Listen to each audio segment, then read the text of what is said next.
Is your stubbornness worth what you're getting? Because I would imagine if you're stubborn in your relationship, you're alone. It might feel hopeless. There's despair, and it doesn't feel good overall, but it does not have to be that way. Welcome, my name is Jessica Lewis. I'm the founder of Rise Up Queens, where I help women step into the freedom that Christ died for.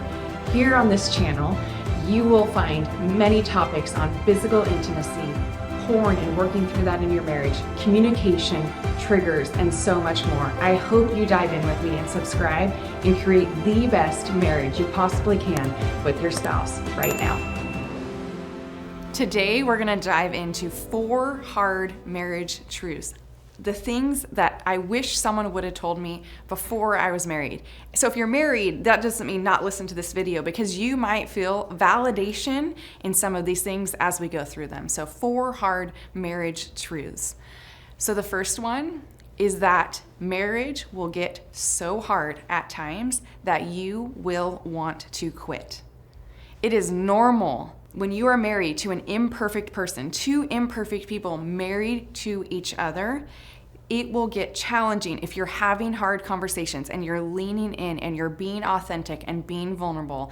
There will be times that it will get so hard that you will want to quit, and you will feel like you cannot do it. It will feel like, I have to give up and this is the only option. And that is not true. You are capable of doing hard things. And some of those hard things might be forgiving, might be being willing to release bitterness, might be not living in the past anymore, but you are capable of it. When I talk to people that are right on the verge of divorce, they say, it was so hard and they were so stubborn, is what we should finish the sentence with. They were so stubborn that they gave up and they were unwilling to relent about being right, unwilling to relent their bitterness, their unforgiveness, their stance, and just unwilling to see this imperfect person next to them that also might be struggling. And so if you've had that feeling, I have had it. I've had it multiple times to where I just felt like I cannot go on. So you are not alone in that and don't have to stay alone in that. If you're not a part of our Rise Up Queens and Rise Up Kings community, there is a great group of Christian men and women growing in their imperfectness together as couples and as individuals. And so I challenge you to check that out. The link will be below. Quitting does not have to be an option. You can get through it. There are resources out there, but it might take you having to drop some of your stubbornness if you'd be willing to. So don't turn off if you don't like that I'm calling you stubborn, because what if that was the thing you needed to hear today that would actually allow you to bring back joy, peace, and passion into your relationships? See, is your stubbornness worth what you're getting? Because I would imagine if you're stubborn in your relationship, you're alone. It might feel hopeless. There's despair, and it doesn't feel good overall, but it does not have to be that way. So the second hard marriage truth is what you don't share will haunt you. If you have secrets, if you have skeletons in the closet that you are not sharing, they will not go away. You might think, I'll just forget that. I'm not going to remember that. I'm not going to bring that up. We don't need to talk about that. But that takes energy. It takes energy to hide parts of you. And it will haunt you because you will never experience deep love and connection in your relationship. Because you are presenting a mask. You're presenting a false self. You're presenting, just this version of you that you want people to love. And so when someone falls in love with this version of me that I present versus this version of me, I don't experience great love and connection because they're not loving the real me. They love this. Right? And so it will haunt me because it will affect my relationship for the rest of my life. And so when you think about the unconditional love, some of you have only experienced unconditional love from the Lord in Him forgiving you for all of your sins. And that is the one place that you've experienced unconditional love. But every other relationship in your life was conditional. If you didn't do what they wanted, then they withdrew from you, or they didn't show up for you, or they punished you, or they were revengeful, right? Or they were passive aggressive. So you might have learned that to be fully you isn't safe. But I would venture to say that to not be fully you isn't safe in a relationship because you don't get to experience deep love and deep connection. So when you are fully known and seen in a relationship and your spouse loves you anyways, it is the deepest feeling of being known and being loved. Like if that person loves me, even with all my stuff, how powerful is that?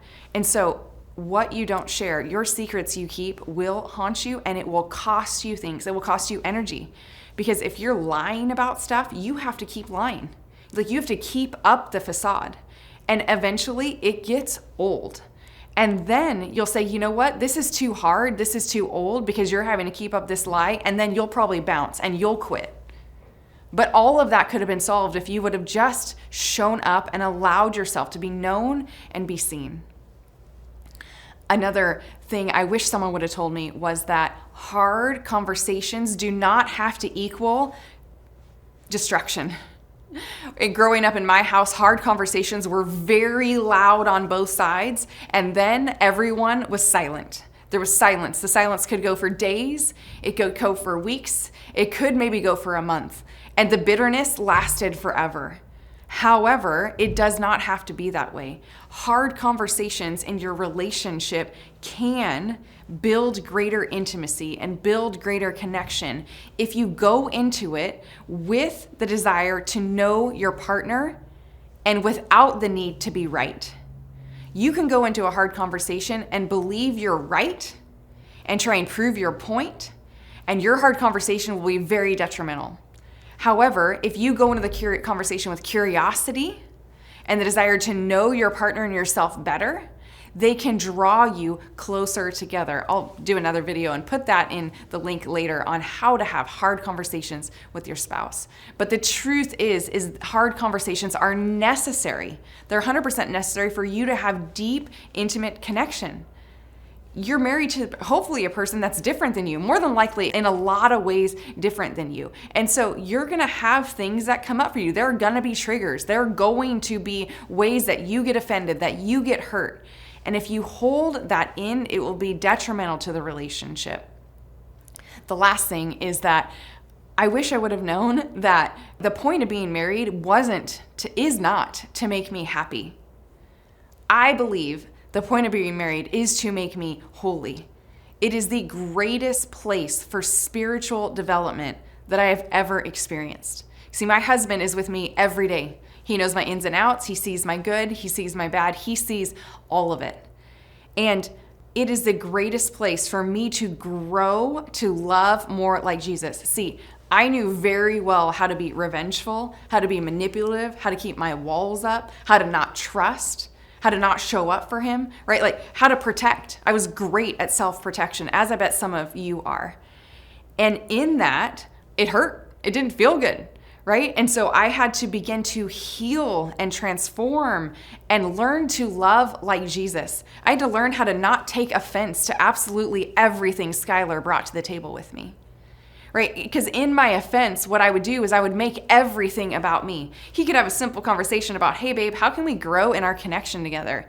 And somehow I would turn that conversation into all about me, that I'm not enough and I'm not a good enough wife, and get all sad and blow up and wham, wham, wham, right? And it was an opportunity for me to grow spiritually.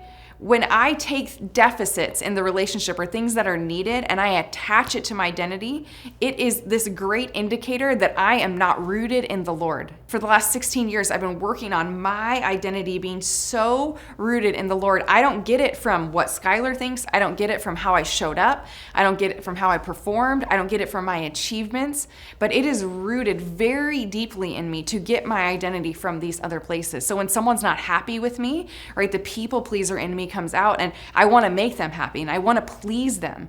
But that's not always what's right for the situation, right? Versus when I show up and I'm rooted in who God says I am, I would show up differently. I grew up with, if you don't do what I want, then I punish you, right? And so learning to unconditionally love Skylar, even in his mistakes that hurt me, right? If he's watching porn or looking at things, he doesn't watch porn anymore, but if he's looking at things that are inappropriate or he's being lustful, things that hurt, I can now separate that that's not me, but it took a lot of spiritual development in order to be able to do that.